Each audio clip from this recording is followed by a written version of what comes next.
안녕하세요. 바닐라 휴 디자인입니다. 네, 오늘은 병원 인테리어에 관심이 많으신 분들에게 해법이 될 수 있는 점을 알려드리도록 하겠습니다. 네. 보통 병원 인테리어 하려면은 상담가가 얼마 정도 되나요? 네, 저희가 문의를 많이 받는데요. 처음에 전화상, 유선상으로 문의를 하시면 물론 저희 어느 정도 포트폴리오를 보시고 연락하시는 분들이 대부분인데, 그러면 저희 포트폴리오 이 정도에서 가격이 얼마인가요? 평당가 얼마인가요?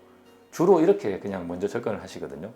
예, 그러면 저희가 여기는 평당가 답변을 딱 바로 노출시켜 드리기가 좀 쉽지는 않은데, 그래도 뭐 얼마다라고는 말씀을 드리는 그 금액 수준이 있긴 있어요. 근데 거기서 원장님들께서 그거보다 물론 가격을 더 저렴하게 하시고 싶어 하시겠죠. 근데 거기서 저희가 제시해 드릴 수 있는 가격은 이 정도입니다 라고는 말씀을 드릴 수가 있는데, 이제 세 가지 단계를 말씀드릴 수 있을 것 같아요. 일반적으로 스탠다드 타입, 그다음에 프리미엄, 그다음에 럭셔리.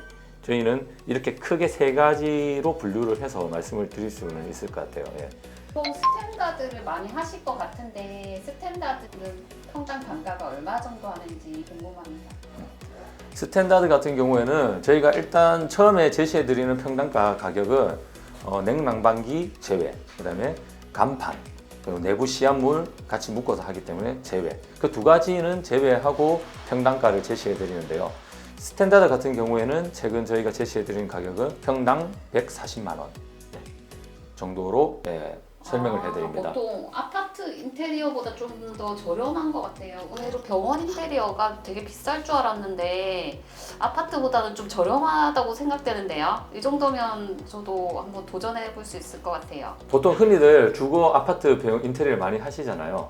그러면 마찬가지로 저희도 주거 아파트를 진행을 하지만 평당가를 많이 물어보세요. 하지만 최근에 워낙 인테리어 내부 이제 주거에 대해서 요구하시는 수준들이 높으시기 때문에 최근 뭐 평당 200만 원까지도 가볍게 넘어가고 있는 상황이거든요. 근데 병원 같은 경우에는 평이 보통 주거 공간보다는 조금 더 평수가 넓잖아요. 그래서 저희가 포커스를 이제 힘을 줄 부분은 힘을 주고 조금은 안 줘도 될 부분들을 좀 뺄 수 있기 때문에 오히려 주거 공간보다 평당가가 조금 더 저렴할 수는 있을 것 같아요. 제가 좀 더 병원에 약간 좀 더 예쁘게 하고 싶고 네.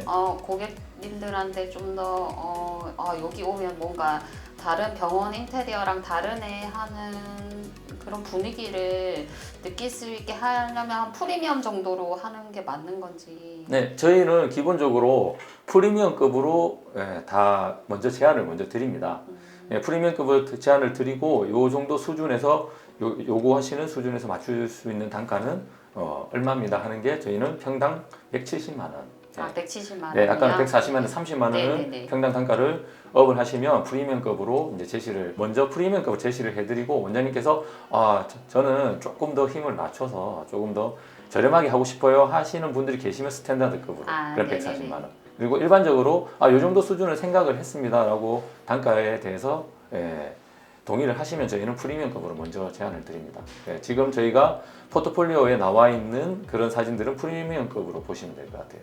그러면 럭셔리는 수준 높은 인테리어가 될 것 같은데 네. 럭셔리는 어느 정도 수준인가요? 네, 저희가 제시해드리는 럭셔리 가격은 평당 200만 원 수준인데요. 네. 근데 물론 자재 같은 마감 수준을 더 높은 수준을 요구하시면 물론 더 단가는 올라갈 수 있습니다. 하지만 저희가 럭셔리급으로 제안드리는 제안서에 관련된 사진이나 3D로 보신다 하면 그 기준으로 평당 200만 원의 가격에 저희가 인테리어를 해드리고 있어요. 인테리어는 뭐 주거든 상업 공간이든 메디컬이든 어디든 많이 예산이 많이 있다면 물론 장점이 될 수는 있겠죠. 하지만 예산을 무조건적으로 많이 쓴다고 해서 그 인테리어가 높게 나온다, 수준이 높아진다, 그건 또 정답이 아닐 수 있거든요. 왜냐면 비싼 것들을 다 그냥 바른다고 해서 그게 조화가 이루어지지 않는다면, 어울림이 없다면 그 인테리어는 그렇게 성공적으로 끝나지 못할 것 같아요. 비싼 자재와 어느 정도 저렴한 자재가 조화를 또 이루면 그거 자체가 좋은 결과물을 또 이끌어낼 수도 있다고 생각하거든요. 그래서 병원 인테리어에 있어서 원장님들께서도 저렴하면서도 실용적이고 그리고 가치 있는 인테리어를 받기를 원하실 거예요. 그러기 위해서는 어떤 부분을 신경을 좀 쓰셔야 되는지 간단하게 몇 가지 말씀을 드리겠습니다. 네, 첫 번째로 병원 인테리어 같은 경우에는 도장 부분이 조금 범위가 넓어질수록 많을수록 단가는 조금 올라가실 수 있거든요. 도배는 상대적으로 조금 저렴한 편이고 도장은 밑자금이나 건비가 많이 들어가는 작업이기 때문에 도장의 범위를 얼마나 차지하느냐에 따라서 인테리어 단가가 조금 달라지실 수는 있을 거예요.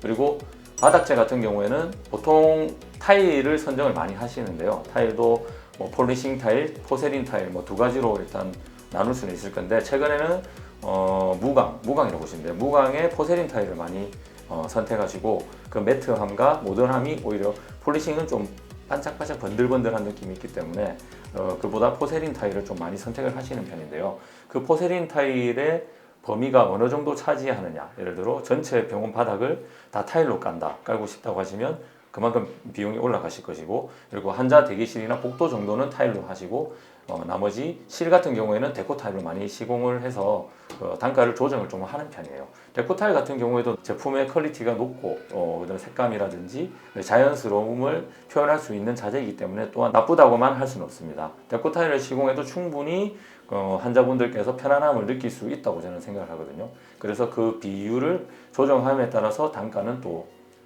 조금 다운시키거나 하실 수는 있을 것 같아요. 그리고 또 세 번째는 유리공사.